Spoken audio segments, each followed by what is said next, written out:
बिस्मिल्लाहिर्रहमानिर्रहीम। नाज़रीन, आपका अपना मेज़बान हसन जलाल फ्रॉम यूके। आप मेरे यूट्यूब चैनल देख रहे हैं तो मेरे अजीज़ और मेरे चैनल को सब्सक्राइब करना मत भूलिए। जिस दिन का इंतज़ार था आखिर वो दिन आ ही पहुंचा। आज जीत हक और सच की हुई है। सुप्रीम कोर्ट के 11 जजेस ने जो हमारे चीफ जस्टिस ऑफ पाकिस्तान काजी फाइज ईसा के मुंह पर जो जूता मारा है, ये ता क़यामत तक हमारी पाकिस्तानी आने वाली नस्लों को याद रहेगा।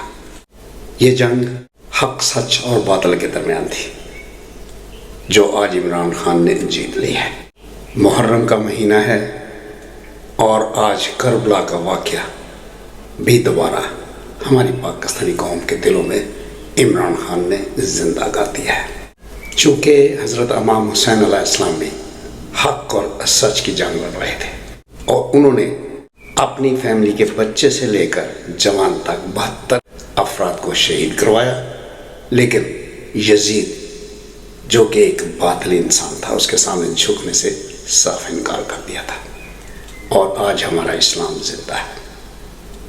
इस्लाम जिंदा होता है हर करबला के बाद। इमरान खान ने भी हज़रत इमाम हुसैन को ही फॉलो किया और आज लेकिन 1 साल से वो जेल में बैठा हुआ इन अंदरून मुल्क गद्दारों के लिए बहुत बड़ा ख़तरा बना हुआ है, क्योंकि वो हक और सच की जंग लड़ रहा है। और ये सारे के सारे जितने अंदरून मुल्क, स्पेशली ये शरीफ ख़ानदान जिसने हमारी पाकिस्तानी कौम पर इतने जुल्म किए हैं, इतने जुल्म किए हैं कि हमारी पाकिस्तानी कौम इस वक्त भूखी मर रही है। लोग बिजलियों के बिल अदा करने के बजाय अपने घरों के साजो सामान बेच रहे हैं और बहुत सारे लोग खुदकुशियाँ करने पर मजबूर हैं। ये सब कुछ मेरे अजीज़ों आपके सामने हो रहा है। मैंने बहुत सारे तज्ज़ियाकारों और टीवी चैनल की न्यूज़ में से छोटे छोटे पीस निकाल कर आपके लिए एक वीडियो बनाई है। तो मेरी आपसे ये गुजारिश है कि आपने मेरी इस वीडियो को आखिर तक ज़रूर देखना है, ताकि तमाम जितनी भी स्ट्रगल इमरान खान ने की है वो आपको अच्छी तरह समझ आ सके। इमरान खान वो शख्स है मेरे अजीज़ों जिसने इंटरनेशनल तौर पर अपने तमाम मुखालिफिन का अकेले खड़े रहकर मुकाबला किया है। चूँकि वो भी इन बातों के आगे से अकेला लड़ रहा था, लेकिन आज जीत हक और सच की हुई है। तो मेरी आपसे हाथ बांध कर गुजारिश है कि आपने मेरी इस वीडियो को आखिर तक ज़रूर देखना है, ताकि आपको ये अंदाज़ा हो सके कि इमरान खान ने कितनी स्ट्रगल की है। और फिर इसके बाद जो इलेक्शन होने जा रहे हैं वो भी पाकिस्तान की हिस्ट्री का एक साफ और शफाफ इलेक्शन होगा। हम सब अच्छी तरह जानते हैं कि आज से पहले कभी भी साफ और शफाफ इलेक्शन नहीं हुए। हमेशा ये धांधली करके ही इलेक्शन जीतते रहे, लेकिन अब ऐसा नहीं होगा मेरे पाकिस्तानियों। और मैं उम्मीद करता हूँ कि आप मेरी इस वीडियो को आखिर तक ज़रूर देखेंगे। इसी के साथ मैं आपकी दुआओं से आपसे चाहूँगा, इमरान खान जिंदाबाद, पाकिस्तान पाइंदाबाद। शुक्रिया।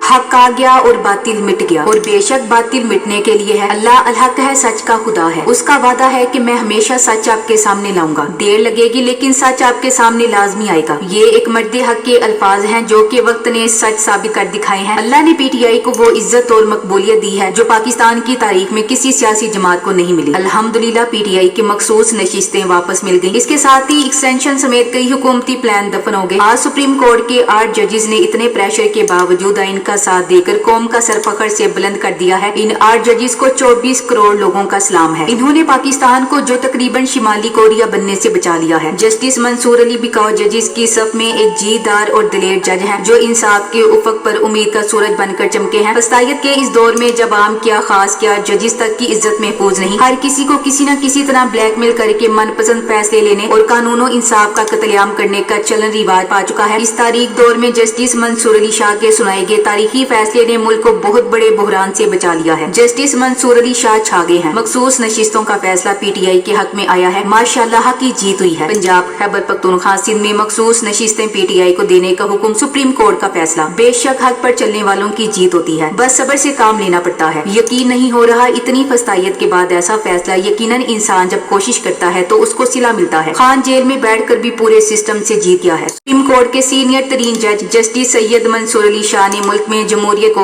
असल रो में बहाल कर दिया। ये कौम जस्टिस सैयद मंसूर अली शाह की एहसानमंद रहेगी। मंसूर अली शाह 3.5 साल की तवील तरीन मुद्दत तक चीफ जस्टिस रहेंगे। आज काजी फायजीसा साहब के अरमानों पर पानी फिर गया और काजी का प्रोग्राम तो बढ़ गया। काजी साहब काफी मुश्किल में थे, जुबान लड़खड़ा रही थी, कंफ्यूज थे और फिर फैसला भी कहीं गुम गया और तलाश करने पर मिला। जस्टिस मंसूर अली शाह ने कहा कि मेरे पास तो नहीं है, आपके पास था। बचपन में हम भी ऐसे ही करते थे। स्कूल जाने के वक्त कोई चीज नहीं मिल रही होती तो दुआ करते अल्लाह करे मिले ही ना और स्कूल जाने से बच जाए, पर जाना तो पड़ता था। होश गुम, हवास भागता, बदहवासी, लड़खड़ाती जुबान, कामते हाथ, धड़कने बेतरतीब, रुसवाई, शर्मिंदगी, जलालत। ज़ियादारों को चलाने के कुछ रहनुमा उसूल होते हैं जो हमारे बानी पाकिस्तान और हमारे कायद मोहम्मद अली जिन्ना ने वाज़ेह कर दिए, यानी ईमान, इत्तेहाद और तंजीम। इन उसूलों को अपनी रोजमर्रा जिंदगी का हिस्सा बना ले तो कोई ताकत आगे बढ़ने से नहीं रोक सकती। इन्होंने जुडिशियल अफसरान से कहा कि अदलिया एक टीम की मानिंद है, इसमें किसी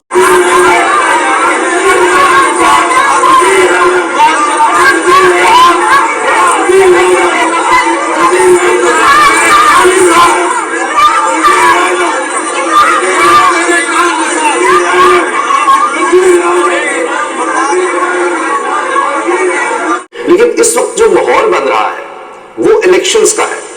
जी हाँ, इलेक्शंस का, जनरल इलेक्शंस, दोबारा जनरल इलेक्शंस। लेकिन इस दफा वो 8 फरवरी का जुर्रू नहीं होगा, वो जाली इलेक्शंस नहीं होंगे। इस दफा साफ शफाफ इलेक्शंस होंगे, बल्कि ये कहा जा रहा है कि शायद पाकिस्तान की तारीख के सबसे साफ शफाफ इलेक्शंस होंगे। कि उनका लीडर उनको लीड करे। जब लीडर बाहर निकलेगा कौम के तमाम मसाइल हल होंगे। एक बार फिर पाकिस्तानी कौम को जुम्मतुल मुबारक के इस मुबारक दिन हक की जीत मुबारक हो, जो 9 अप्रैल की रात इस मलंग के मुंह से अल्लाह ने निकलवाया था कि जब हक आता है तो बातिल मिटता है, और बातिल तो है ही मिटने के लिए। बातिल आज एक बार फिर मिटा है, हर बार मिटेगा। ये मुहर्रम का महीना है और मैं पूरे पाकिस्तानी कौम को कहना चाहता हूँ, खड़े हो जाओ इमरान खान के साथ हुसैन के इनकार की तरह। वो जीत रहा है जिसका चेहरा हर गटर के ढक्कन, हर आटे के थैले और हर चौराहे पर लगा हुआ है, वो हारा है और शिकस्त पर शिकस्त खा रहा है। इसके सहूलतकारों के पांव उखड़े हैं, एक एक करके सब भाग रहे हैं। वो भी भाग गया जिसने अदालत का मोर्चा संभाला हुआ था, जिसे मखसूस नशिस्तों के केस में बल्ला छीनने के फैसले पर बार बार शर्मिंदगी का सामना करना पड़ा। और अब उस सबसे बड़े सहूलतकार की बारी है जिसने कागजाते नामजदगी मुस्तरद किए, जिसने कई अहल को इलेक्शन लड़ने के लिए नाअहल किया, जिसके होते हुए तहरीक इंसाफ से सियासी जमात होने का टाइटल छीना गया, जिसकी सारी सहूलतकारी नवाज शरीफ लीग के लिए थी, जिसने पीटीआई को आलू, बतौं, जूता, खैमा, गाजर और न जाने कौन कौन से निशानात अलॉट किए, जिसने ये सब तूफाने बदतमीजी मचाया। आज उसके दिन गिने जा चुके हैं, अब वो नहीं बचता। सुनने में आ रहा है कि आज के फैसले के बाद बड़े बड़े स्तून मुंह के बल गिरने वाले हैं, बड़े बड़े बुर्ज उलटने वाले हैं। हम देखेंगे, लाजिम है कि हम भी देखेंगे। हम देखेंगे वो दिन के जिसका वादा है, जो लोहे अजल में लिखा है, हम देखेंगे। और हम देख रहे हैं कि जो ताकत का सरचश्मा थे वो आज इज्जत बचाने के चक्रों में है। इस वक्त फिजा में 3 इस्तीफों की खबरें गर्दिशकारी हैं। उसमें नंबर 1 पर काजी फायजीसा, दूसरे नंबर पर इलेक्शन कमिश्नर सिकंदर सुल्तान राजा और तीसरे नंबर पर एक बहुत बड़ा इस्तीफा है। सुप्रीम कोर्ट के फैसले ने काजी फायजीसा, सिकंदर सुल्तान राजा को जलील कर दिया है और अब तीसरा भी जलील होगा। जब किस्मत में जलील होना लिखा हो तो किस्मत का लिखा पूरा होकर रहता है। फिर आप चाहे किसी के अब्बू बन जाए तब भी जलील हो जाते हैं। लिहाजा इंसान को कुदरत का उसूल याद रखना चाहिए। आप कांटे उगाकर अपने लिए फूलों की सेज नहीं बिछा सकते। सारा पाकिस्तान इस वक्त काजी साहब के इस्तीफे का तो मुंतजिर है ही, लेकिन इससे भी पहले पाकिस्तानी अवाम की तरफ से chief election commissioner Sikandar Sultan Raja के इस्तीफे का मुतालबा भी जोर पकड़ गया है। इस पर आर्टिकल 6 लगाकर तहकीकात का मुतालबा किया गया है। अवामी मुतालबा है कि क्योंकि सिकंदर सुल्तान राजा ने आईने पाकिस्तान से गद्दारी की है, इस पर आर्टिकल 6 लगाकर फांसी लगानी चाहिए। ना